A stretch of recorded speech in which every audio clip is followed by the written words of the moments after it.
नमस्कार, आप देखना शुरू कर चुके हैं दैनिक दुनिया समाचार। मैं हूं आपके साथ अभिनव सिंह। बिहार में वोटर लिस्ट रिवीजन के खिलाफ बवाल लगातार बढ़ता जा रहा है। बिहार में वोटर लिस्ट रिवीजन के खिलाफ आज सड़कों पे संग्राम देखने को मिला।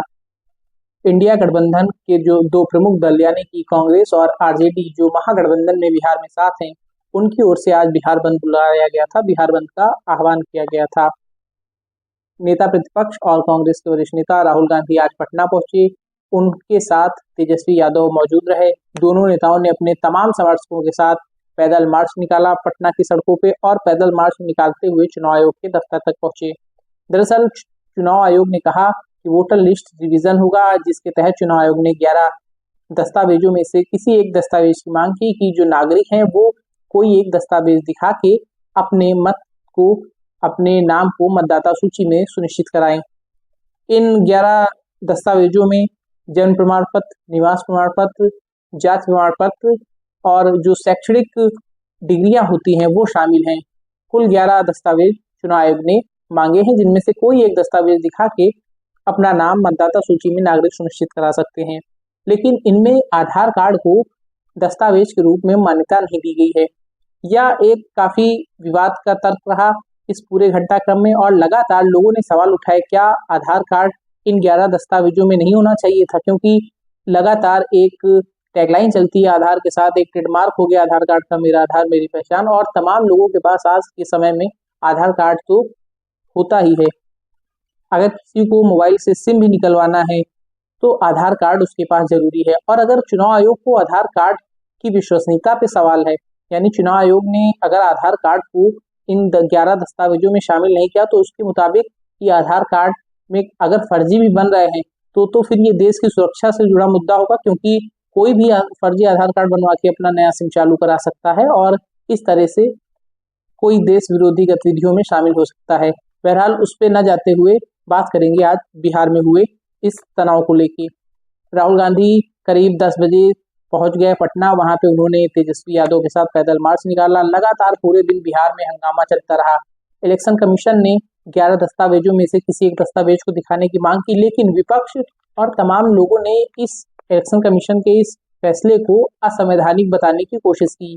सुप्रीम कोर्ट में एक याचिका भी डाली गई, जिसमें सुप्रीम कोर्ट में दलील दी गई है कि जो बिहार में चुनाव होने जा रहे हैं, इन चुनावों में जो चुनाव आयोग ने वोटर लिस्ट रिवीजन की बात कही है या असंवैधानिक है। इसमें जो गरीब हैं, शोषित हैं, जो प्रवासी लोग हैं, वो इस तरह से दस्तावेज अपने नहीं दिखा पाएंगे और उनके वोटों का दुरुपयोग हो जाएगा या फिर वो अपना वोट नहीं डाल पाएंगे। अब कल 10 जुलाई को सुप्रीम कोर्ट में इसको लेकर सुनवाई होनी है। वहीं चुनाव आयोग की ओर से मुख्य चुनाव आयुक्त ज्ञानेश कुमार ने बताया कि अनुच्छेद 326 के तहत वोटर लिस्ट की स्क्रीनिंग बिहार से शुरू की गई है, क्योंकि हाल ही में बिहार में चुनाव होने वाले, तो सबसे पहले बिहार को इसमें शामिल किया गया है। आने वाले समय में असम और पश्चिम बंगाल में भी इसको किया जाएगा और फिर उसके बाद उत्तर प्रदेश, गुजरात जैसे तमाम राज्यों में किया जाएगा। चुनाव आयोग का उद्देश्य है कि 2029 के पहले, यानी अगले लोकसभा चुनाव होने से पहले, आम चुनाव से पहले, देश के सभी राज्यों में इस तरह से वोटर लिस्ट की स्क्रीनिंग की जाए और यह सुनिश्चित किया जाए कि कोई भी गैर भारतीय इस मतदाता सूची में न हो। दरअसल ये पूरा विवाद जो है ये आमतौर पे जो देखा गया, कई बार कोई रोहिंग्या को लेके विवाद चलता है, कई बार किसी बांग्लादेशी घुसपैठियों को लेके बवाल चलता है और लोगों का मानना है तमाम संख्या में जो बाहरी मुल्क से लोग हैं वो इस यहाँ पे आ चुके हैं, वो यहाँ के उनके पास यहाँ का आधार कार्ड है और वो यहाँ पे नागरिकता लिए हुए बैठे, तो ऐसे लोगों को चुनाव आयोग वोटर लिस्ट से हटाना चाहता है और सिर्फ जो मूल भारतीय हैं, जो भारतीय नागरिक हैं, जिन्होंने भारतीय सदस्यता ली है भारत देश की और जो वास्तविक यहाँ पे रह रहे हैं, उन्हीं का नाम मतदाता सूची में शामिल हो, यह चुनाव आयोग का मुख्य उद्देश्य है। लेकिन विपक्ष जो है वो इसको बता रहा है कि बीजेपी और आरएसएस की सोच से प्रभावित होकर इलेक्शन कमीशन काम कर रहा है, इलेक्शन कमीशन वोटों की चोरी कर रहा है। इलेक्शन कमीशन ने हरियाणा और महाराष्ट्र में भी यही किया और फिर से इलेक्शन कमीशन बिहार में यही करने की कोशिश कर रहा है। लगातार तमाम आरोप इलेक्शन कमीशन पे लगाए जा रहे हैं और इलेक्शन कमीशन का यह फैसला बरकरार रहता है या नहीं रहता है, ये देखने लायक बात रहेगी, क्योंकि कल 10 जुलाई को सुप्रीम कोर्ट में इस मामले पे सुनवाई होनी है। तमाम राजनीतिक दल इसके खिलाफ नजर आ रहे हैं। इंडिया अलायंस की तमाम पार्टियां इस फैसले के खिलाफ हैं और सबसे ज्यादा ये फैसला प्रभावी होगा असम और बंगाल में, जहाँ पे अधिक बाहरी लोगों का वोटर लिस्ट में नाम है। लेकिन लगातार पार्टियों का कहना यही है कि जो शहरी वोटर्स हैं वो चुनाव में भी देखा गया है कि उनका मतदान प्रतिशत कम रहता है। कई बार देखा गया कि शहरी वोटर्स जो हैं वो वोट करने भी कम निकलते हैं, तो वो इस तरह की फॉर्म भरने में कितना दिलचस्पी लेंगे, कितने लोगों के वोट कट जाएंगे इस चुनाव आयोग के अभियान के तहत, ये बड़ा सवाल है। और कई बार देखा गया है कि ग्रामीण क्षेत्रों में कई जो मतदाता हैं वो शिक्षित नहीं होते हैं, उनको जानकारी की कमी होती, जागरूकता कमी होती है। शिक्षा और जागरूकता की कमी के चलते ग्रामीण क्षेत्रों में जो वोटर्स हैं वो भी इस तरह की तमाम चीजों को समझने में असमर्थ रहते हैं। तो पार्टियों का आरोप है कि इस तरह से जो ग्रामीण क्षेत्रों के मतदाता हैं उनका भी नाम मतदाता सूची से कट जाएगा और वो शामिल नहीं करा पाएंगे अपने नाम को। बहरहाल देखने वाली बात है चुनाव आयोग ने जो यह फैसला लिया है, यह फैसला बरकरार रहता है या फिर यह फैसला कल सुप्रीम कोर्ट टाल देता है। क्योंकि सुप्रीम कोर्ट अगर इस फैसले को जारी रखने के आदेश देता है और इस पर कोई रोक टोक नहीं लगाता है तो साफ तौर पे ये जो बिहार में जिसकी शुरुआत हुई ये आगे चल के असम, बंगाल और फिर 27 विधानसभा चुनाव में उत्तर प्रदेश में भी देखने को मिलेगा।